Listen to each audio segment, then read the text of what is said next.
fans, it is week 4 of the 2025 football season. I'm here with head coach Stephen Fitzhugh, and it's the weekly coaches show. So we're going to talk about a couple things with the previous game, Dalhi. Obviously a good win, 56-0, scored 44 at halftime, and at that point you were able to kind of manufacture some opportunities for your team as far as coaching, maybe field goals or things like that. But your offense was extremely efficient. Jumped out to the lead on just a few plays, and talk about how that game unfolded. Yeah, they executed well. Dalhi low in numbers with 25 as it was coming in, but they had probably 8-10 kids that sick, injured, or whatever, and they only brought over 16 players, and so. I thought that they competed well. I mean, those guys had to play both sides of the ball, but the guys that came over for them competed, played hard, and I credit their coach to go and, hey, we're going to go play the game if we got 11, and because there was some trying to get them to forfeit, and he, honored the word that we're going to play a football game, and, his guys got out there and got after it, and so I was proud of our guys. Executing, going out and doing, again, told the offense one of the biggest stats proud of is no turnovers. I mean, that's a huge, that's the biggest stat category that I think you can win in a ball game is the turnover war. And so our offense executed great. Had a lot of 10-plus yard plays, and then. Defense, our starting defense had a solid game, didn't give up a big play, and Gavin had a big night with hitting 3 field goals, and I thought his kickoffs were by far the best that they've ever been. I mean, he put one out of the back of the end zone. He did, all the way through. So it was a good night, and all the young ones got to play in the second half, so that's always a good thing. Yeah, you mentioned Gavin, the 3 field goals, also 5 point after conversions, and so that's 14 points that he scored that night. And I looked in the kind of through the historical records, and I think that after the last 2 weeks, he's now in the top 10 for all-time points scored at Ouachita Christian School. And I think Zach White's at 306, but Gavin's somewhere around 279, I think. Okay. And so he's the only kicker on that list, and so That's pretty good. That means he's the all-time scoring kicker. I think leader in that category. Then I think he is. He's up there in all of them, and of course, it's fun to watch. But the way your offense played, 11.1 yards per play against Dalhi. Now you did mention, they did only dress 16, and we commended them, of course, for it was a struggle to make the trip, and then play both sides of the ball the whole game. But they did so with resilience, and the kids I talked to said they were great, had great sportsmanship throughout the game, and so hats off to them. But for the season, offense is averaging almost 10 yards a play, 9.4 yards per play, averaging 55 points a game. Luke Vadreen's at 70% passing, averaging 3 touchdowns a game, and you saw against Dalhi the other night where. I think, we had 3 receivers with a touchdown each, and the ball was spread, 3 catches, and Turpin had 2 catches. Another one that he knows he usually catches, and but it's just a good game all around, good season all around for this offense. Defense under 5 points a game on the season. So looking forward to how we're playing right now. How do you maintain that? It's homecoming week here. Does that create any each week it's going out and we've got to do what we do. We've got to get better, and again our goal is to play flawless, that offensively we will have 0 turnovers, that our snaps will be good, our blocking, we're going to the right people. You'll see a lot of different looks, and our offensive line to execute and make sure that they hit their assignments, and then receivers catch every football that's thrown their way. I mean, those are things that we have control of, regardless of who we're playing each week, whether it's an undefeated team or a team that hadn't won a game.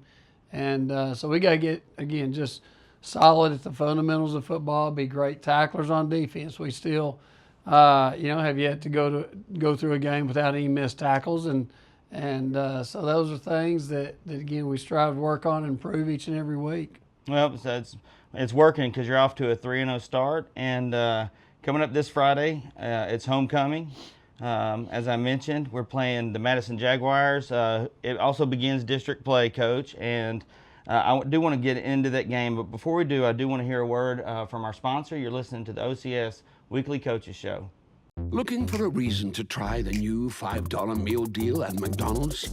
Here's 1, 2, 3, 4, and the price makes 5. So much. That's everything you get with the new $5 meal deal at McDonald's. Welcome back to our Football Senior Spotlight. I'm your host, Allie, Harrell. And I'm Amelia, Kliztke. And today we have number 9, Ridge Coates, who's a tight end for our Eagles. Ridge, so what is it like starting your senior year versus starting all your years past? I mean, it's just weird knowing it's our last year, and I mean, we're the leaders for this team, so I mean that's the main difference. This week we play Madison, and with the win, our record will be 4-0.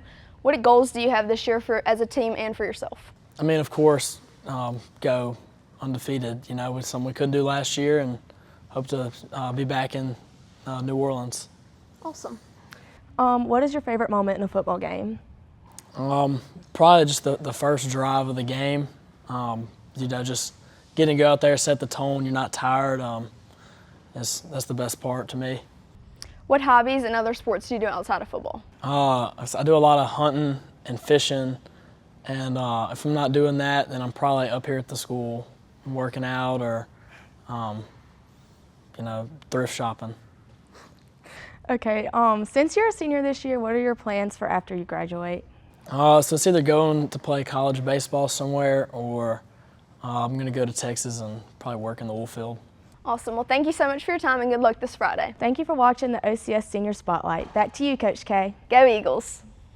Looking for a reason to try the new $5 meal deal at McDonald's? Here's 1, 2, 3, 4, and the price makes 5. So much. That's everything you get with the new $5 meal deal at McDonald's.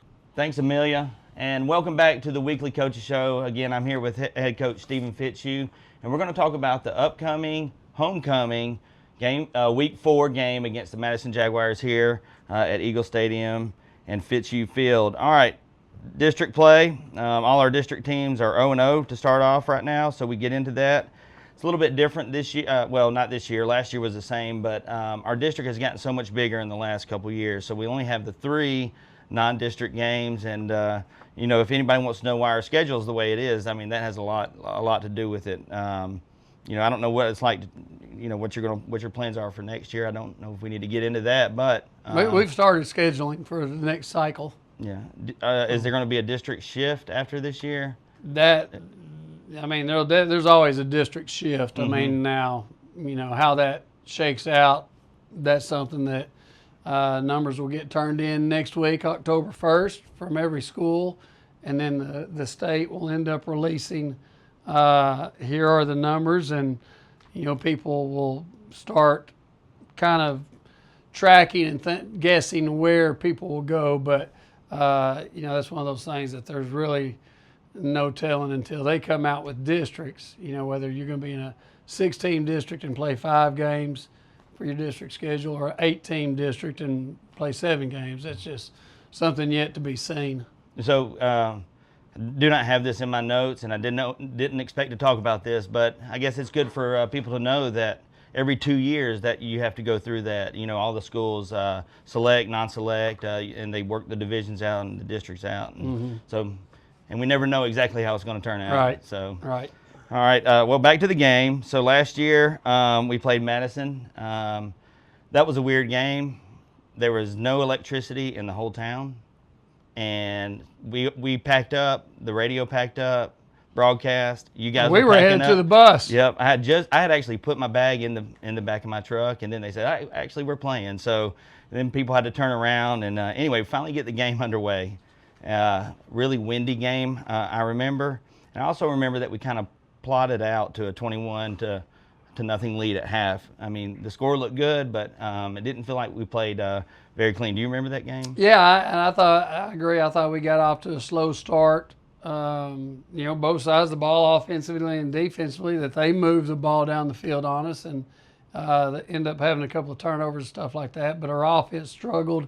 You know, I think we scored late in the half to push it to 21. And, you know, so yeah, we did wake up and get things going off to a good start in the third quarter. I think Macon ended up busting a touchdown run on maybe the first play of the second half. And, you know, we got things going strong in the second half. But yeah, that's just one of those things that, you know, you got to come out and be sharp every week. Yeah, that's right. Well, they're 1-2 right now. The Jaguars are. They lost to General Trask last week, 28-14 in a 2-score game. Their lone win was against Ringgold in week 1. But I went back and watched some of the footage of the General Trask and Madison game, and well, I'll just go ahead and tell you what I thought. I thought Madison looked smaller than General Trask.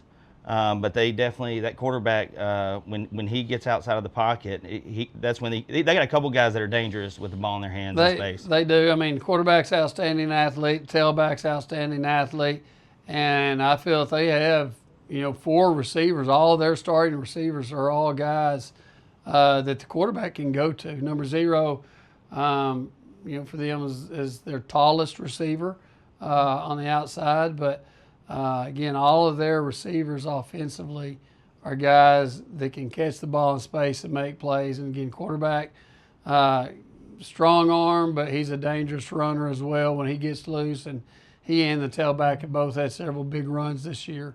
And so, yeah, it could be a challenge for our defense to keep them, try to eliminate the big play.